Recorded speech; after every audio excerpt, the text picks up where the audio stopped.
नमस्कार दोस्तों, स्वागत है आपका मेरे यूट्यूब चैनल पर। टेक्निकल डब्ल्यू सीरीज के तहत इलेक्ट्रीशियन के लिए राष्ट्रीय और राज्य स्तरीय तकनीकी पदों पर आयोजित होने वाली परीक्षाओं के लिए बहुत ही ऑथेंटिक डेटा के साथ मैं आपके लिए लेकर आया हूँ। हिंदी और इंग्लिश में दोनों भाषाओं में जो तकनीकी साथियों को जो समझने लायक पैटर्न है जो परीक्षा प्रणाली पर आधारित है, तो शॉर्ट हैंड नोट्स के रूप में आपके सामने प्रस्तुत कर रहा हूँ। माई सेल्फ राकेश आपके लिए आज मैं टॉपिक संबंधित अपडेट लेकर आया हूँ भारतीय विद्युत अधिनियम के बारे में, जो इससे पहले वाले वीडियो में मैंने पूरे पॉइंट टू पॉइंट डिटेल से डिस्कस किया है। और आज का टॉपिक है आपका भारतीय मानक संस्थान से संबंधित है। देखने में ये तीनों नियम एक जैसे ही हैं। राष्ट्रीय विद्युत संहिता जो है 2011 में जो लागू हुई, तो यहाँ पे इनका कुछ एब्रीवेशन दे रखा है IER, इनका जो मतलब फुल फॉर्म जो बोलते हैं ये आप देख पा रहे हो। इंग्लिश में हैं कुछ वर्ड्स हैं IER, ISI और BIS और NEC। तो आज हम डिस्कस करने जा रहे हैं ISI नियमों के बारे में, जो वायरिंग से संबंधित बहुत ही महत्वपूर्ण नियम है। और इलेक्ट्रिशियन की जो भी कंपटीशन आयोजित होते हैं उनमें ये बहुत ही ऑथेंटिक डेटा है, तो आप यहाँ से इसको रिवाइज करें। तकनीकी साथियों से विनम्र अनुरोध है कि आप मेरे चैनल पर आए हों तो आप वीडियो को ज़रूर लाइक और शेयर करें और चैनल को सब्सक्राइब करें, जिससे कि आने वाले टाइम में आपके लिए मैं और अच्छे अपडेट्स लेके आता रहूँ। और चलिए आगे बढ़ते हैं। वायरिंग नियम जो हैं इनके बारे में आज हम डिस्कस कर रहे हैं। BIS है, ISI द्वारा नियम जारी किए गए हैं। तो जैसा आप इसमें देख पा रहे हो, लाइट एंड पावर सर्किट के बारे में है कि लाइट का कुल लोड 800 वाट से ज़्यादा या 10 पॉइंट से ज़्यादा नहीं होना चाहिए, और पावर सर्किट का 3000 वाट से ज़्यादा या 2 पॉइंट से ज़्यादा इसका लोड नहीं होना चाहिए। मेन स्विच जो है आपका और डिस्ट्रीब्यूशन बॉक्स जो है उसकी एम्पियर रेटिंग से लोड से ज़्यादा नहीं होनी, लोड के अनुसार होनी चाहिए। कहने का मतलब ये है कि लोड जैसे जिस भी कैटेगरी का हो तो उसके अनुसार मेन स्विच डिस्ट्रीब्यूशन बॉक्स की साइज़ है वो निर्धारित होनी चाहिए, यानी कि एम्पियर रेटिंग में आते हैं।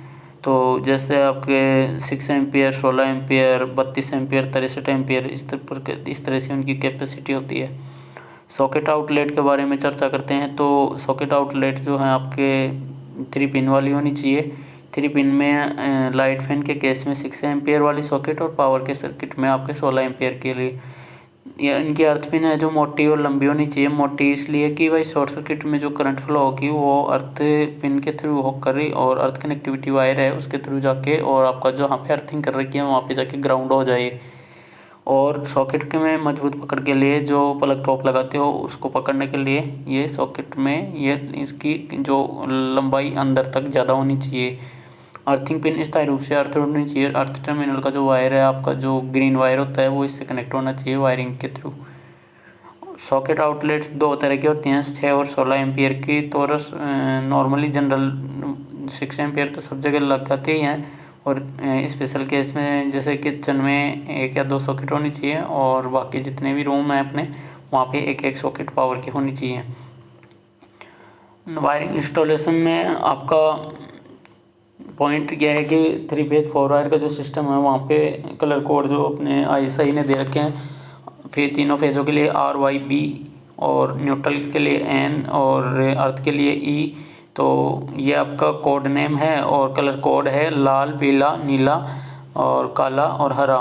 ये इस तरह से आप सीक्वेंस देख सकते हो। तीनों फेज़ों के लिए RYB रेड, येलो, ब्लू, और न्यूट्रल के लिए ब्लैक और अर्थ के लिए ग्रीन। इस तरह से इसको दर्शाना चाहिए। केबल्स का वातावरण का प्रभाव नहीं पड़ना चाहिए, नमी और ताप का प्रभाव नहीं होना चाहिए ना। तो मेटेलिक आवरण जो है अच्छी तरह से अर्थ होने चाहिए, यानी कि इनके जो केस बॉडी होती है वो इस तरह से अर्थ होनी चाहिए। धातु फ्रेम में जो सीट की मोटाई है वो 2 mm से कम नहीं हो, और इनके जो तार या केबल जो भी इनके अंदर से निकाले जाते हैं उनके बुश होने चाहिए। लकड़ी के बुश हो सकते हैं और रावल प्लग की लकड़ी की गिट्टी से इनको लगाना चाहिए। बॉक्स को दीवार में भी इसी तरह से फिट करना चाहिए। जो भी होल्स या ड्रिलिंग जो हो उनमें गिट्टी होनी चाहिए। मेगर जो है आपका एक इंसुलेशन टेस्टर होता है जो लीकेज करंट को टेस्ट करता है, और इसका जो फुल लोड करंट की साथ में जो लीकेज करंट है वो 1/5000 से ज़्यादा नहीं होनी चाहिए, और छत पंखों के स्विच के साथ में रेगुलेटर लगा हो। तो यहाँ पे रेगुलेटर ज़रूरी है फैन के लिए। फेज तार को फ्यूज या एमसीबी द्वारा सुरक्षा देनी चाहिए, और आपको पता ही है कि न्यूट्रल या अर्थ में अपन कोई भी सेफ्टी डिवाइस नहीं लगाते हैं, तो सब सर्किट के लिए अलग अलग फ्यूज होने चाहिए। कहने का मतलब ये है कि सिंगल फेज में एक फेज के लिए एक फ्यूज या एक एमसीबी यूनिट होती है, और आपका 3 फेज के लिए आपका एक एमसीबी यूनिट जो है आपका जैसे TPN के नाम से होता है, ट्रिपल पोल न्यूट्रल। और इधर आपका तीनों फेज़ों के लिए अगर फ्यूज़ लगा रहे हो तो तीनों फेज़ में अलग अलग फ्यूज़ लगे होने चाहिए। और मोटर वायरिंग में स्विच या स्टार्टर ऑपरेटर की आसान पहुंच हो, यानी कि जो भी DPI या TPI स्विच होते हैं वहाँ पे अपन मोटर को ऑपरेट इजीली कर सकें, तो ये इतनी हाइट पे होनी चाहिए। एक ही एनक्लोजर का अर्थ यह है कि जो उपकरण जो हैं यहाँ पे मशीन या जो भी इंस्टॉलेशन है साथ में कोई छोटी मोटर हो या कोई ऑपरेटर का कोई बॉक्स हो, वहाँ पे एक साथ में ये इनके ऊपर एक चेतावनी का चिन्ह होना चाहिए जो 250 वोल्ट से ऊपर की रेटिंग के लिए अनिवार्य है। मीडियम वोल्टेज हाई वोल्टेज मशीनें जो होती हैं इनको 2 जगह से अर्थ करना जरूरी है। 3 फेज के केस में 2 अर्थ होना जरूरी है, और अगर मोटर कोई भी सिंगल फेज में हो जिसको हम लो वोल्टेज बोलते हैं तो वहाँ पे एक अर्थ होना जरूरी है। यहाँ ड्यूअल अर्थ की बात हो रही है, तो मीडियम और हाई वोल्टेज केस में ये आप हमेशा ध्यान में रखें। इनके वोल्टेज रेटिंग जो है मैंने पिछले ISI का जो वीडियो है उसमें बारे में मैंने इनके काफ़ी सारे रूल्स हैं, एक जैसे लग रहे हैं, बार बार यहाँ भी रिपीट हो रहे हैं, वहाँ भी थे, तो आप ये दोनों वीडियो एक साथ देखें, पहले वो देखें इसके बाद में यहाँ पे आएँ, या यहाँ से अगर कुछ नहीं समझ में आ रहा है तो आप पीछे पहले वाली वीडियो को देख सकते हैं। General watt rating of lighting and power appliance, watt क्षमता जो है इनकी आपके अलग अलग होती है जो घर में हम घरेलू विद्युत उपकरण काम में लेते हैं, तो यहाँ पे कुछ रेटिंग्स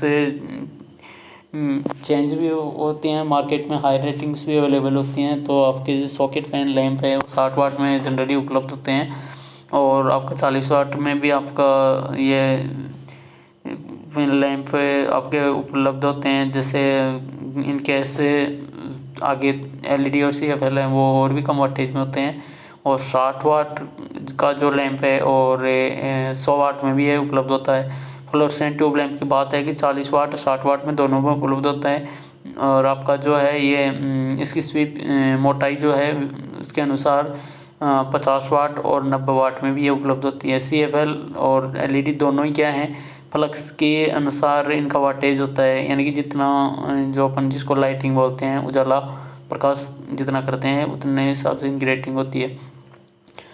फिर भी जनरली अपन एक आइडिया ले सकते हैं, 7 वाट 9 वाट 12 वाट 18 वाट इस तरह से ये होती हैं। इलेक्ट्रिक आयरन जो है आपका 1500 वाट पे काम करता है, और कूलर जो है उसकी वाटेज रेटिंग 180। आप यहाँ पे रेफ्रिजरेटर AC देख रहे हो, तो रेफ्रिजरेटर की जो उसको हम फ्रिज भी बोलते हैं, उसकी क्षमता लीटर में होती है, ये ऑलवेज आप माइंड में रख सकते हैं। और AC की जो क्षमता है वो टन में होती है। तो एक एग्जांपल दिया गया आपको इस तरह से कि इतने लीटर का जो फ्रिज है इसकी इतनी रेटिंग होती है, इतने टन का जो AC है उसकी इतने वाटेज होती है। तो आजकल ये अलग अलग जो कंपनीज हैं अलग अलग वेरिएंट में वाटेज रेटिंग उपलब्ध करवा रही हैं, इसमें डेटा थोड़ा चेंज हो सकता है। अब नेक्स्ट टॉपिक है आपका हाइट इन इलेक्ट्रिकल इंस्टॉलेशन। किसी भी तरह से संबंधित पॉइंट जो है अपने जो लगाते हैं वायरिंग एसेसरीज के बाद में जो पॉइंट्स थे, तो इनकी कुछ फर्श से या छत से ऊंचाई दे रखी है, तो आप इनके बारे में नोट करें। स्विच बोर्ड की फर्श से ऊंचाई है 1.5 मीटर, यानी कि 1.5 मीटर। कुछ के स्पेशल केस हैं जैसे वहाँ पे 1.3 मीटर भी आपके अलाउ होती है। मेन स्विच डिस्ट्रीब्यूशन बोर्ड जो है फर्श से 2 मीटर, यानी इसकी थोड़ी प्रॉपर हाइट होनी चाहिए, ज़्यादा हाइट होती है। और लाइट एंड फैन के केस में यह है कि लाइट का जो पॉइंट है वो फर्श से 2.75 मीटर, ये फैन के केस में है, यानी कि 9 फीट तक ऊपर फैन हम लगा सकते हैं।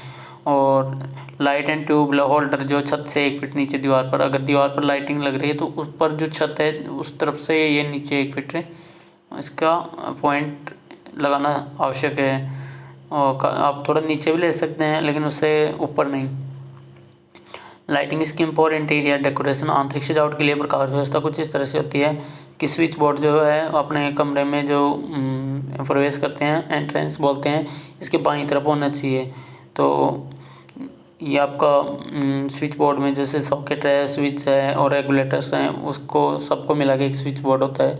तो ये आपको बाईं तरफ लगा होना चाहिए। तो 2 वे स्विच कहाँ पे लगता है, ये आप हमेशा माइंड में रखें कि मीटिंग हॉल है, स्टेयरकेस, जीना या नाल जिसको हम बोलते हैं, तो वहाँ पे ये 2 वे स्विच काम में आता है। यानी कि एक लैंप को 2 स्थानों से कंट्रोल करता है। तो ये 2 वे स्विच है आपका कि एक स्विच नीचे की तरफ होता है, एक ऊपर की तरफ होता है। जीने में जब हम चढ़ते हैं तो वहाँ पे नीचे से उस लैंप को ऑन कर लेते हैं और जीने में ऊपर जाके उसको बंद कर देते हैं। ऊपर से आते हैं तो अपन ऊपर से ऑन कर देते हैं और नीचे आके बंद कर देते हैं। इस तरह से स्टोर है, गोदाम है, वेयर हाउस जिनको बोलते हैं, वहाँ पर सब जगह ये लगभग एक जैसे स्विच होते हैं। 2 वे स्विच का कॉम्बिनेशन होता है, तो ये लगभग सब जगह काम में आता है। और जहाँ पे अंधेरे वाली जगह है, स्विच बोर्ड के साथ में एक इंडिकेटर लगा होना चाहिए, जो आजकल नियॉन फ्लैश के नाम से आता है, कि बहुत ही कम वाटेज रेटिंग का आता है। तो वाटेज रेटिंग तो कुछ नहीं है, कंजप्शन होता नहीं इसका। तो ये एक साइन लैंप होता है, तो ये इंडिकेटर के रूप में काम में लेते हैं। अलमारी का दरवाज़ा खुलने पर लैंप, कुछ एक जगह है जहाँ पे अपन बंद जगहों पे काम करते हैं, तो वहाँ पे अंदर इंटरनल वायरिंग देखते हैं, तो वहाँ पे अलमारी के साथ में ऑटोमेटिकली लैंप ग्लो होना चाहिए। अब आपके लास्ट पॉइंट है आज का आपका स्विच बोर्ड की दीवार से दूरी। स्विच बोर्ड जो आपका है कितनी दूर होना चाहिए। किचन में आपके जो स्विच बोर्ड है वो सामने वाली दीवार पर होना चाहिए। स्टोव गैस भट्टी से, गैस चूल्हे से काफ़ी दूर होना चाहिए, लगभग 2.5 मीटर दूर होना चाहिए। यानी कि उस केस में आपका एक दीवार के सामने इतनी दूरी होनी चाहिए आपके। बाथरूम के केस में यह है कि बाहर वाली साइड में आपके नमी और बारिश से बचाकर आपको वाटर टाइट फिटिंग देनी है। और अंदर की साइड में अगर लगाना ज़रूरी है तो आपको देखना है कि जो आपका फव्वारा है उससे ये आपका स्विच बोर्ड भीगना नहीं चाहिए। इस तरह से कुछ जनरल टर्म्स के साथ में मैंने आपको ये पॉइंट्स नोट आउट करवाए हैं। आशा करता हूँ आप सभी तकनीकी साथियों को ये समझ में आया होगा। तो बने रहिए मेरे चैनल के साथ। आज के लिए इतना ही, धन्यवाद। Subscribe my YouTube channel.